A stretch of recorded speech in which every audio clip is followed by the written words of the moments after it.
Shalom jemaat yang terkasih, di dalam setiap peperangan ada unsur yang sangat penting yang tidak boleh diabaikan, yaitu senjata.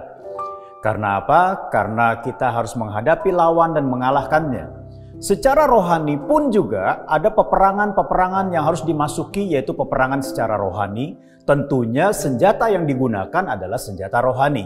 Firman Tuhan berkata dalam 2 Korintus 10 ayat 3 sampai dengan 6, memang kami masih hidup di dunia, tetapi kami tidak berjuang secara duniawi, karena senjata kami dalam perjuangan bukanlah senjata duniawi, melainkan senjata yang diperlengkapi dengan kuasa Allah yang sanggup untuk meruntuhkan benteng-benteng. Kami mematahkan setiap siasat orang dan merubuhkan setiap kubu yang dibangun oleh keangkuhan manusia untuk menentang pengenalan akan Allah.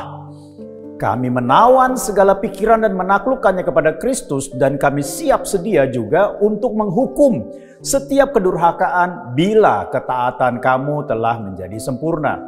Diperlukan senjata untuk menghadapi musuh yang tangguh secara rohani, yang banyak menawan manusia sehingga mereka menolak mengenal Allah yang benar di dalam Yesus Kristus. Bahkan penolakan itu bisa saja terjadi dalam kehidupan kita secara pribadi. Karena apa? Karena adanya berbagai macam serangan dari kuasa-kuasa gelapan yang menghalangi untuk kita mengenal Tuhan.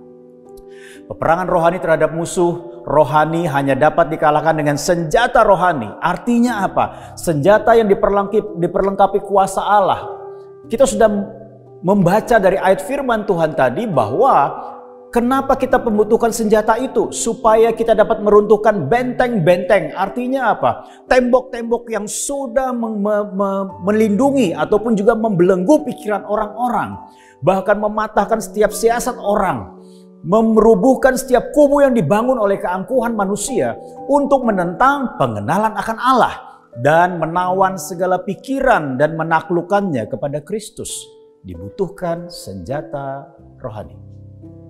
Saudara yang kasih dalam Tuhan, peperangan rohani tentunya dilakukan dengan senjata rohani, yaitu apa?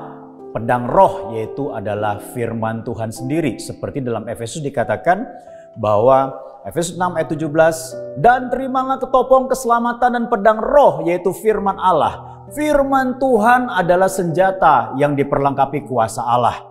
Mari beri diri dikuasai oleh firman dengan terus menselaraskan pikir, laku, ucap kita dengan firman Tuhan. Bukan hanya menguasai firman, maka firman yang kita pegang dan pemberitaan firman yang kita lakukan berdampak membebaskan orang dan membawa mereka kepada pengenalan akan Allah yang benar di dalam Kristus Yesus.